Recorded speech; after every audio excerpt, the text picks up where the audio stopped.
से धन्यवाद देना चाहता हूं कि आपने एक बहुत ही संवेदनशील निर्णय लिया है। दिव्यांग शिक्षक और कर्मचारियों को राहत देते हुए आपने उनके घर के पास में पोस्टिंग देने या ट्रांसफ़र करने का जो निर्णय लिया है, इसके लिए आपको बधाई।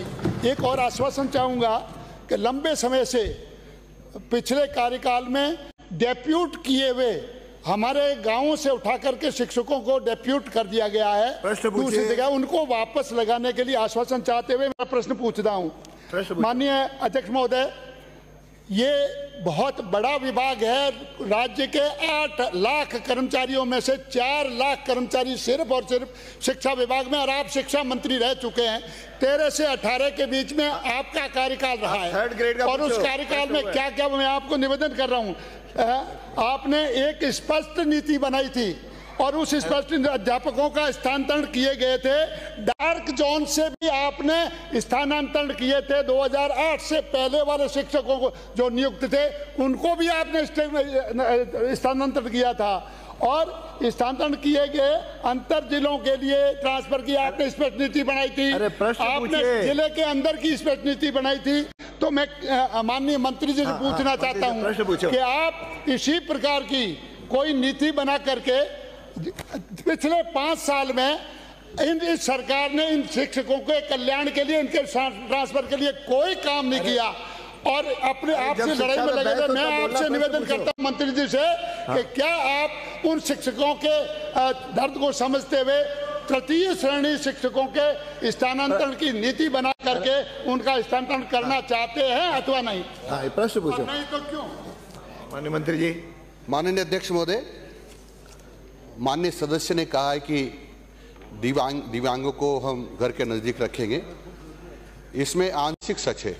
हमने सभी दिव्यांगों को नहीं कहा, लेकिन जो 100% दृष्टिबाधित हैं, 100% मूक बधिर हैं और 90% आर्थोपेडिक दिव्यांग हैं, ऐसे लोगों के लिए हमने कहा है कि उनको वो चाहेंगे जहाँ लगाएंगे।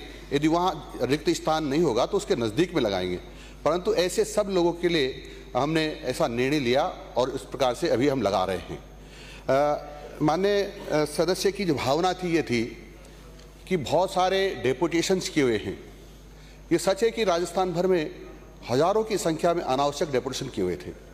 जयपुर में ही बड़ी संख्या में बिठाए हुए थे और वह वैसे ही बैठे हुए थे। कोई मेरे मिलने वाला है, कोई इधर का मिलने वाला है, उसका कोई काम नहीं। उन सब डेपुटेशंस को मैंने निरस्त कर दिया है और अभी भी ये इतना कहने के बावजूद भी 10 साल से भी ज़्यादा से डेपुटेशन पर है। मैं जो लगभग 7-8 महीने पहले से जो डेपुटेशन पे हैं उन सबको उनका डेपुटेशन निरस्त करेंगे, परंतु ऐसे लोग होंगे जो दिव्यांग हैं, बीमार हैं, गंभीर बीमार है, ऐसे का निरस्त नहीं करेंगे।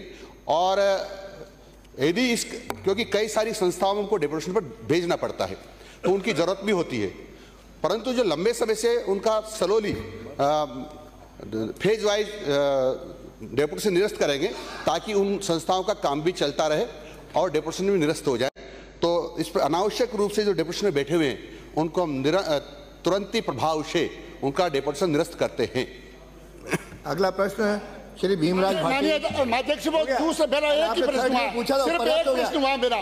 दूसरा प्रश्न एक मामूली से एक ही प्रश्न है मेरा। अरे हो गया माननीय सदस्य। अगला माननीय भीमराज भाटी। माननीय भीमराज भाटी, प्रश्न संख्या